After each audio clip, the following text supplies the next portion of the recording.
পাক রব্বুল আলামিন নবী করিম সাল্লাল্লাহু আলাইহি সাল্লামকে তিনার বাড়িতে নিচ্ছেন। জিবরিল আমিনের সাথে বুরাক উপরে সওয়ার হয়ে আমার নবী প্রথম আসমান পার হলেন। দ্বিতীয় আসমান, তৃতীয় আসমান, চতুর্থ আসমান, পঞ্চম আসমান, ষষ্ঠ আসমান, সপ্তম আসমান পার হলেন। প্রতিমধ্যে আদম আলাইহিস সালাতু ওয়াস সালাম, ঈসা আলাইহিস সালাতু ওয়াস সালাম, ইউসুফ আলাইহিস সালাতু ওয়াস সালাম, ইদ্রিস আলাইহিস সালাতু ওয়াস সালাম, হারুন আলাইহিস সালাতু ওয়াস সালাম, মুসা আলাইহিস সালাতু ওয়াস সালাম ও ইব্রাহিম আলাইহিস সালাতু ওয়াস সালাম, এই নবীদের সাথে ইনার চলতি পথে প্রত্যেক আসমানে এক এক নবীর সাথে সাক্ষাৎ হলো। জোরে বলেন সুবহানাল্লাহ। কুশল বিনিময় হলো, আলাপ আলোচনা হলো। নবী করিম সাল্লাল্লাহু আলাইহি সাল্লাম 7 আসমানের উপরে সমস্ত সৃষ্টিকুলের শেষ বর্ডার, যেই বর্ডারের নাম আল্লাহ তাআলা পবিত্র কোরআনের মধ্যে বলেছেন ইনদা সিদরাতিল মুনতাহা। এই বর্ডারের নাম হলো সিদরাতুল মুনতাহা। নবী করিম সাল্লাল্লাহু আলাইহি ওয়াসাল্লাম সিদরাতুল মুনতাহায় পৌঁছাইলেন।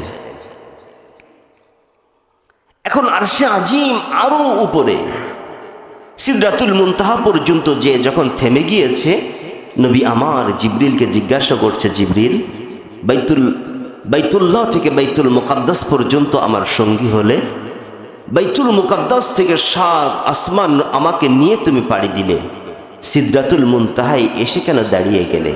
এইখানেই কি আমার মালিকের সাথে আমার সাক্ষাৎ হবে? জিবরিল আমিন বলতেছে, ইয়া রাসূলুল্লাহ, ইয়া হাবিবাল্লাহ, আমার বর্ডার হলো এই পর্যন্ত। এটা হলো আমার জন্য বর্ডার। এই বর্ডার অতিক্রম করার কোনো ক্ষমতা আমার মধ্যে নাই। জিবরিল আমিনের ওই কথাগুলো একজন কবি তার কবিতার ভাষায় বলছেন, আগার এক সারে মু এবার তার পরম ফরুগে তাজাল্লি বসুজত ফরম। জিবরিল বলতেছেন, ও রাসূল, এটা এমন একটা বর্ডার, যদি আমি জিবরিল এই জায়গা থেকে এক চুল পরিমাণ সামনে যাই, আল্লাহ তাআলার নূরের তাজাল্লিতে আমার এই সমস্ত ডানা পুড়ে ছাই হয়ে যাবে। যারা বলেন সুবহানাল্লাহ। রাসূল বলতেছেন, তাহলে কি সফর এইখানে শেষ? জিবরিল আমিন বলতেছেন, ইয়া রাসূলুল্লাহ, আপনি হলেন মেহমান, মেজবান হলেন রব্বুল আলামিন। তিনি দাওয়াত করেছেন আপনাকে, আপনার জন্য এইখান থেকে মালিক হয়তো নতুন কোনো ব্যবস্থা করেছেন। আল্লাহ পাক রব্বুল আলামিন দোস্তকে ডাক দিলেন, দোস্ত, এইখান থেকে জিবরিল আমিন আপনার আর সাথী হবে না।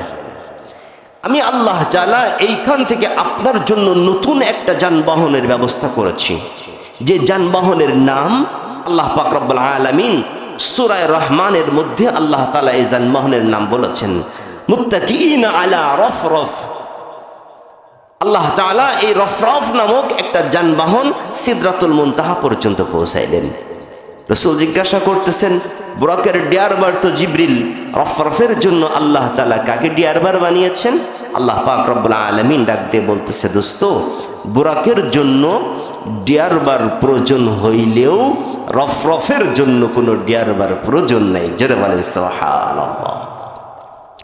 রফরফ এমন একটা গাড়ি, যেই গাড়ির জন্য কোনো রিমোট, কোনো ড্রাইভার প্রয়োজন হয় না।